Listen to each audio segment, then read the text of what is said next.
think we have you up first. Yeah. So this is the MOU between the Extension Service and We District and the Butterfly House and Insectarium for our shared facility at the fairgrounds. This is a MOU actually that we had solidified the language, working with you guys and Josh in particular right around Christmas, and it took us a while to get signatures, and then we had COVID hit, so it was about to go on the agenda right before that, and it's been delayed. So now that we're starting to pick up, fundraising in this new environment, it'd be good to have this signed and done. So if you have any questions on it, definitely, I'm happy to answer them. I had thought we had done this long ago, so. Yeah. Was that your motion, Dave? Yeah, I would move that we approve the MOU. Okay, second. Any further discussion? All in favor? Aye. Awesome. Thank you so much. Thank you. Hey, Juan, Yeah. will you ask if there's any public comment Oh, not thank on the agenda? thank you. Is there any public comment not on the agenda? Hey, this is Martin. I don't have a comment per se, but this is the only agenda item I came on for today. I'm just wondering if somebody can describe this in a nutshell, what the goal here is. Bryce, are you still there? I am. Okay. So yeah, the shared facility that the Butterfly House, Extension, and Weed District and the Conservation District actually will be built on the fairgrounds, and it will have shared learning space and gardens, and on the interior, really with the mission of promoting healthy vegetation, healthy plant communities, and the interactions they have with pollinators and our other insect communities. So really having a very holistic educational facility that's geared both at youth and adults, and in getting them engaged and involved in the natural world. Fantastic. Thank you. Yeah. Thanks, Martin and Bryce. Did we vote? Oh, thanks, Dave. All in favor? Aye. Aye. Okay, so I am stuck off the blank screen on my agenda. So who is next? Annie, do you still have that? Larry. This is Larry. Yeah. Thanks, Larry. Okay, on this nice rainy day, I've got a contract for putting a new roof membrane on the detention center. And we've gone through 4 different companies over 5 different years, getting plans and quotes and figuring out what needs to be done. The lowest and best bidder is Schrock Roofing. Andrew and Jason and Wes and I sit down here a couple of weeks ago and went over the bids, and Schrock is the lowest and best bidder. Schrock also can get started probably around the end of May, first part of June, which is a big plus because the other, Metalworks in Montana, the next lowest bidder, couldn't get started till the end of August. So this is a project we've needed for about 5 years. We've been putting patches on to the tune of about $25,000 to $30,000 a year and just patching. And it's beyond patching now, so it's time to replace the roof. So if you got any questions, fire away. I'm so happy this is finally going to get done. Oh, me too. So Larry, how is this going to be financed? So Andrew has a couple of funds attached to the detention center that he is going to draw money out of to pay for this. I'm not exactly sure which funds they are. I thought he was going to be on spring to explain that. Yeah, I'll be taking some money out of the capital reserve account from the detention center, then hopefully some money from the commissary account, and then the remainder will come out of the replacement and refurbishment account. Okay. And so we'd be looking at a budget amendment since this will happen this fiscal year? Yes. Okay. Well, yeah, so we'll start this fiscal year, won't it, Larry? Yes, it'll start end of May, first part of Yeah. June. Okay. And one other question. So since it's still yet to be determined how the whole solar project will play out, will the new roof be constructed in such a way that it could accommodate solar panels if at some future date that looks like what we want to do? The solar is going to be a little different, Dave, than on the roof. We've got, yesterday we had a meeting and looking at ground mounted on the north side of the detention center. Roof mounted, there's some structural issues. There's some, the slope of the roof and the type of roof it is makes it kind of hard to get enough support to support the solar panels. We're looking at roof mounted solar panels on the secure warehouse western half to get enough KWs to accomplish what we're looking at doing. So the putting the solar panels on the roof would cost a lot more money, wouldn't be as effective because of the structure of the roof, because of the items that are on the roof being a lot of vents and other devices. When we met with the solar company, they suggested we go on the north side and ground mount with poles. We can get actually more KWs there than we can on the roof. Okay. And I guess one final question.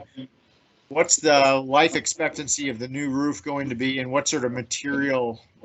Is it going to be different material than the sort of membrane stuff that's up there now? Yes, quite a bit different material.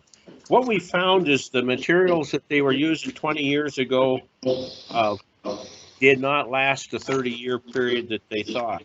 So we're doing a 30-year PVC membrane roof, and this is proven a lot more, how would I say, the longevity is better than what the roof we had before.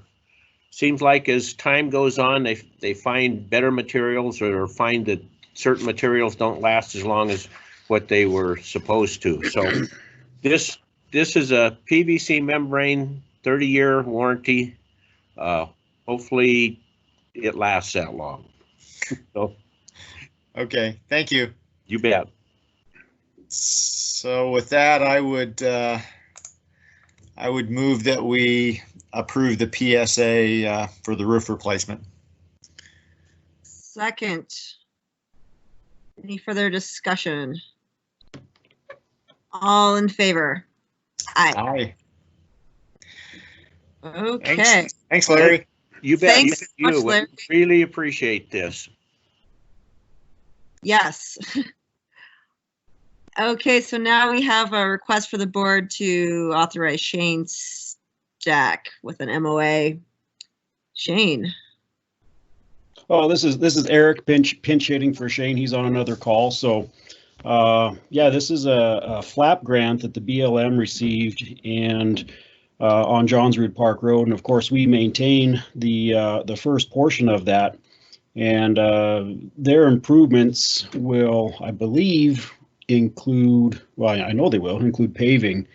And the way that our jurisdictions kind of overlap there, the county easement ends, and we do actually maintain a short portion onto BLM property right now just because of the convenience of a turnaround.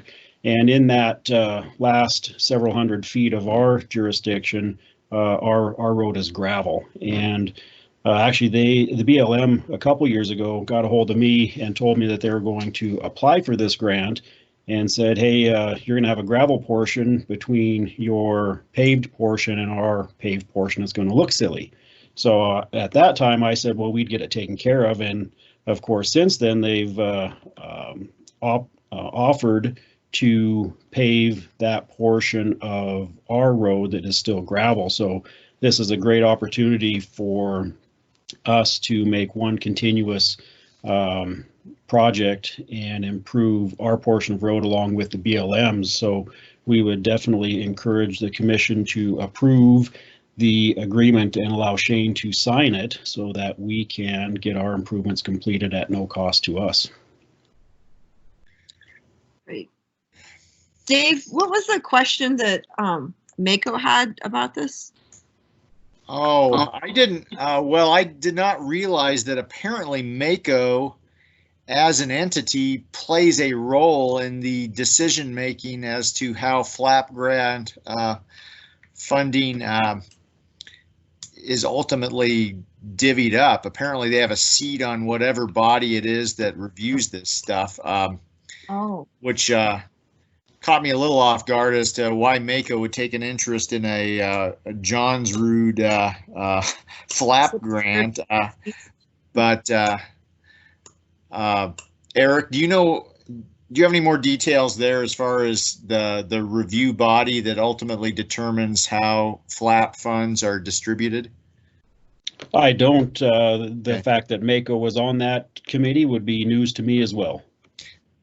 Yeah, apparently. Well, yeah, it was certainly to me, and Shane did confirm though that there is some nexus there that I was unaware of. But anyway, this makes a lot of sense and falls into the category of something that I thought we did already also. So I would move that we authorize Shane to sign the MOA.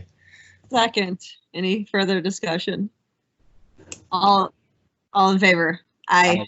Aye, thanks. Okay. All right, thank you. Thank you. And Molly Quinn. Yeah, so this is just an amendment to a standard employment agreement between Partnership Health Center and Molly Quinn, who is a physician's assistant. She was originally slated to start in late February, early March, and then with everything that's happened, her start date has been pushed out to July 6th.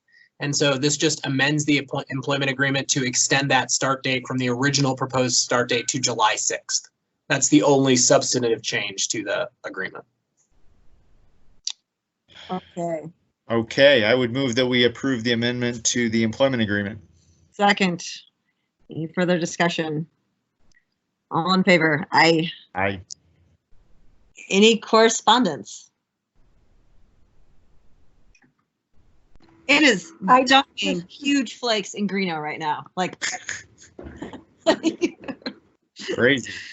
I just wanted to let you know that Nancy Botchek called this morning and she wanted to thank you for the letter you sent. This is in regards to the complaint that was received by Greg Robertson that Gary Botchek was acting as an engineer when he really was just sending you public comment. The hearing was this morning and the board that reviewed it referred to our letter on several occasions, and she just wanted me to make sure that I notified the commissioners that they did deny any legal action against Gary and the case is closed, and she asked me to let you know. And she is gun shy of doing anything email because that is how supposedly his comments got back to Mr. Robertson. Well, thanks, and hopefully there will be an uptick in work in Forest Grove such that former employees will have plenty to do and not worry so much about Missoula County. That's all. I just wanted to give you that. She called this morning. Okay. Thank you. Any more correspondence?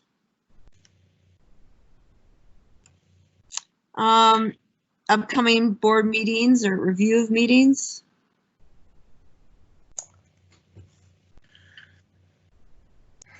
Let's see, we have a meeting at 11 with our state legislative delegation. Is that correct?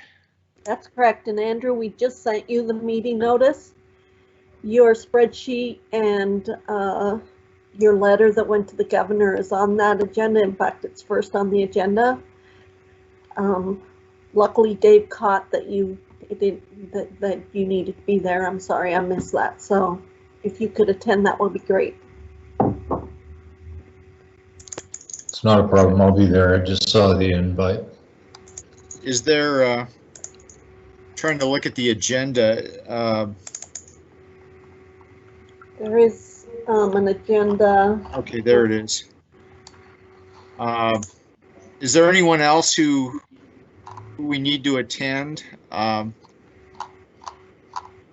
I don't know if Josh is attending now that he had the situation come up with his wife, but a couple of these items were his that he wanted to discuss. The marijuana tax, the ballot issue, and how that tax might be distributed. He wanted to have a conversation on that. I think, Chris, you can help with that, I believe.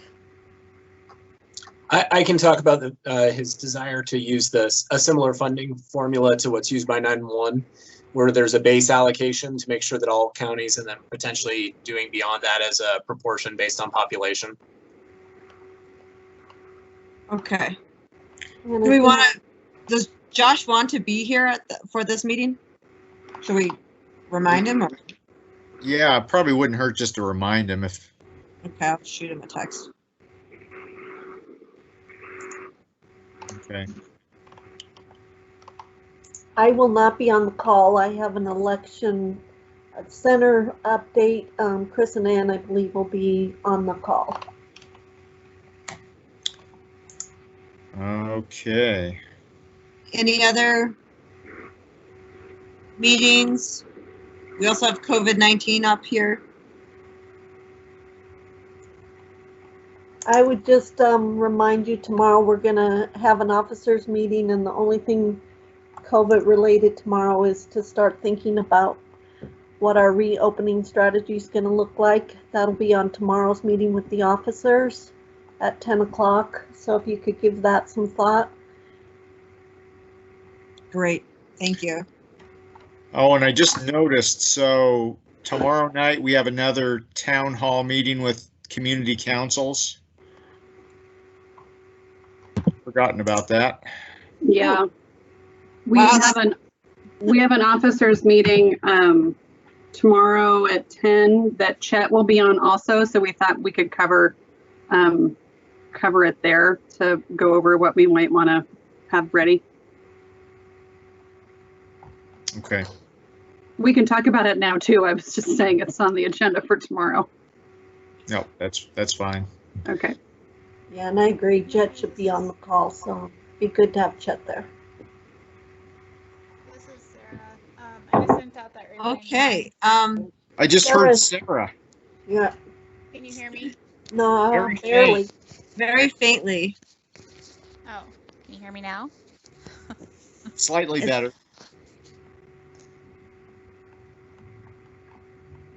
Not say it's not, go ahead, Sarah. Can you hear me now? Yes.